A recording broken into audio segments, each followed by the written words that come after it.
Biggs, the Hijabi Gamer here, and just a quick video with a message to Hollywood. Because recently I was talking with someone about Star Trek Deep Space Nine, and, well, it made me realize that after what they did to Picard, oh no, they might do that to Sisko. Now, the person I was talking to told me no, Avery Brooks seems to be done with Sisko. I hope so, because Sisko is my favorite captain. I love Star Trek Deep Space Nine, and it was, a spark in a bottle or whatever the saying is, and if you mess with it, oh, you could mess with it. I mean, I haven't seen Picard, but I've heard they really messed with Picard. And for them to do that to Sisko, well, if you think you've seen me angry, touching Sisko will just, no. So I originally wasn't interested in Deep Space Nine. I didn't see Deep Space Nine until it came out on DVD because I thought, it's on a space station. How good can it be? That's not Star Trek. Star Trek's on a starship. So I watched all of Voyager before I watched Deep Space Nine. I loved Voyager. Captain Janeway, before I watched Deep Space Nine, was my favorite captain.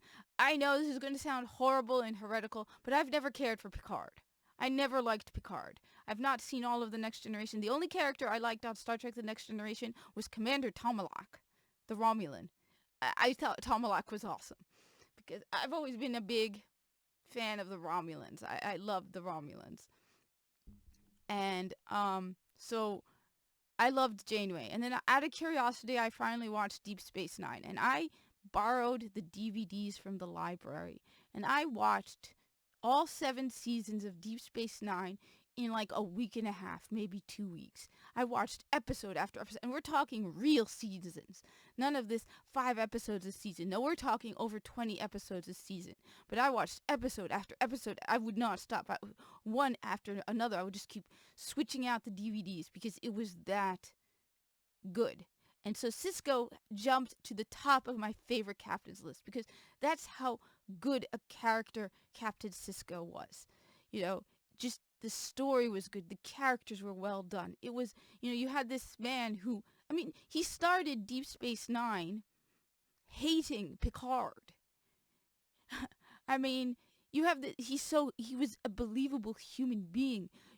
Other people would be like, oh, well, he's a Starfleet officer. He should have gotten over the whole Locutus aboard. Because what happened is his wife dies at Wolf 359. So when when Picard becomes Locutus and he attacks Starfleet, Sisko's on one of the ships and his wife dies. And he manages to escape with his son. So he hates Picard for that because it led to the death of his wife, which you understand, and it's something you could relate to. Even if oh, it really wasn't Picard, a part of you's like, but my wife died. And so he hated Picard. Sisko was a believable character, and how he grows as a person. The fact that he was a single father. Sometimes people do fathers or parents in science fiction very poorly. But Sisko, you look at him and his interactions with Jake, and they were real. They did not purposely make him also rebellious or anything like that. No, you could believe them. I think when I first watched it, I was surprised to find out that they had different last names because I could have believed it was his real son. And I understand they bonded offset as well because Sir Clofton, the boy who played Jake, was very young when he got into Deep Space Nine. When you saw Sisko grow as a character, you saw everyone around him growing. You loved every character. Kira Nerys hated Starfleet. She did not want them on the space station. But at one point, I haven't watched Deep Space Nine in several years, so I'm going to be watching it again because I'm just really want to watching it again. But I remember at one point she was wearing a Starfleet uniform. Jadzia Dax, and how she, Bashir is pursuing her the whole time, and who does she fall in love with? Worf, of all people. And you love that romantic story between the two. I normally hate love stories, but the romance between Worf and Jadzia Dax, and when she died, it's rare when a character actually, their death brings me to tears, but the death of Jadzia Dax was just that sad. Dr. Bashir, the very naive doctor, as he grows and his friendship with Garrick. Even Jake and Nog and their interaction. I remember there was this episode where, you find out that Nog can't read. And Captain Sisko is looking all over the station for his son. I can't remember the details. All I remember is he finds Jake with Nog in I think it was like they were in a cargo hold, and he's teaching him how to read. The fact that and he doesn't confront him about it. Just at the end, he tells him Captain Sisko tells Jake how just proud of him he is. He doesn't let him know that he saw him teaching Nog or any of that. He just tells him he's proud of him. Or the fact that Nog is the one who ended up joining Starfleet. Oh, today they would turn it into some kind of cheesy virtue signal, but back then it was done well. It showed you it wasn't just, oh, I want to join Starfleet. No, it wasn't easy for him to get I think he had to get like a recommendation letter from Captain Sisko, and he had to work at it.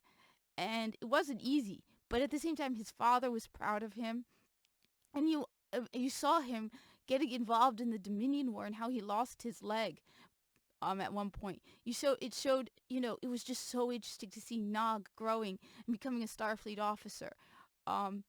Just if you want to see Star Trek done well, to the people at Paramount, watch Deep Space Nine. No, I haven't seen most of Discovery. I saw the second season because Spock was in it. I mean, you knew you had such a terrible character with Michael Burnham. The only way you could get Star Trek fans interested is if you make her connected to Spock. Which, don't get me started on that. You completely messed with the characters of Spock, his mother, his father. I mean, this is going to sound crazy, but I actually like Sarek as a character. He doesn't grow much in the show. He was only in, I think, 2 episodes, or 1 even. I think he was only in Journey to Babel. But I read the novels, and Sarek shows up in several of the novels. Oh no, Sarek shows up in the movies later. But you knew everyone looked at Sarek like he was just this harsh, mean father. And I'm like, no, there's no way Sarek doesn't care and love his son. I mean, at the end of Star Trek 3, what was it that he said? But it was a risky procedure because for his son. So you knew Sarek cared for Spock in his own unique way, and so they developed him more in the novels. I read the novel Sarek and Spock's World, and the Vulcan Academy Murders, and Federation, where he's playing poker. Sarek is playing poker with Kirk and Spock in sickbay after Journey to Babel, and at one point he's like, he wins. He's like about the jackpot. He's like, come to Papa. That's the only thing I liked about the first Kelvin movie, that they developed more into Sarek as a character. But I don't like what they did with him, what little I saw of him on Star Trek Discovery. So you knew you had such a terrible character in Michael Burnham that you had to connect them to Spock, because the only way you're going to get Star Trek fans interested is if you connect them to Spock. Whereas every other Star Trek, they grew and you learned to, they developed them on their own. I love Captain Sisko, not because, he had a connection to Picard, or because Star Trek The Next Generation, they always branched it from the next show. So the last, they had a crossover with The Next Generation and Deep Space Nine, and then it went on its own. Same thing with Voyager. No, because Captain Sisko was such an interesting character. Kira DeReese, Jadzia Dax, Worf, when he came in, grew so much as a character. I like Worf more on Deep Space Nine. I didn't care for Worf on The Next Generation because I never really liked The Next Generation. When I saw Worf on Deep Space Nine, as someone who's a fan of Romulans, I didn't really care for the Klingons until I saw them on Deep Space Nine. And then it was like, hey, they're actually pretty interesting. Everything that happened in Deep Space Nine, the episode where Sisko has to deal with, getting the Romulans into the Dominion War, and the death of Senator Vreenak. Just, you want Star Trek done well, watch Deep Space Nine. I hear now Burnham is captain of the Discovery. I don't care.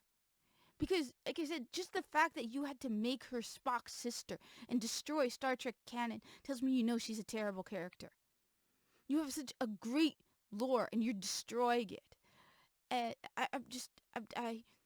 all I'm gonna say is just don't mess with Sisko, because Sisko's by far my favorite captain in all of Star Trek, and I don't want to see him mangled like you did everyone else. They did Star Trek really well with Deep Space Nine, and I don't want them messing with Deep Space Nine. Now, I'm going to rewatch the whole thing all over again because that's how much I love Deep Space Nine. Though, I'll add, the only show I like on Paramount Plus is the Air Disasters one. But anyway, I just wanted to put this together because they're probably looking at Deep Space Nine and going, how can we mess with that now too? Um, you know, and if I see them saying, we're bringing back Captain Sisko, I'd be like, yeah, I'm not interested. I'm going to keep in my mind, my memory of all of Deep Space Nine and forget any other garbage you might try to mess with. I miss good Star Trek. Anyway, and the worst part is, on a side note, it's starting in the novels too. Like, I was just curious. I haven't read a Star Trek novel in a while because I was afraid to, and like the number of novels has gone down. But I was afraid to, and then I read reviews of the newest novels, and they're like, yeah, they're interjecting modern day politics into Star Trek novels. It's like Star Trek the original series, and people are like, yeah, this book sucks because they clearly have a message from today, and modern day politics, and they're inserting it very poorly in the novels too. It's like you thought you could escape in the novels and you can't because they can't help it. It's almost like they're trying to destroy Star Trek. Anyway, that's my message to Hollywood. Do not touch Deep Space Nine, or I will send Buster. Thank you for watching. Like, comment, subscribe. Hope to see you in the tower.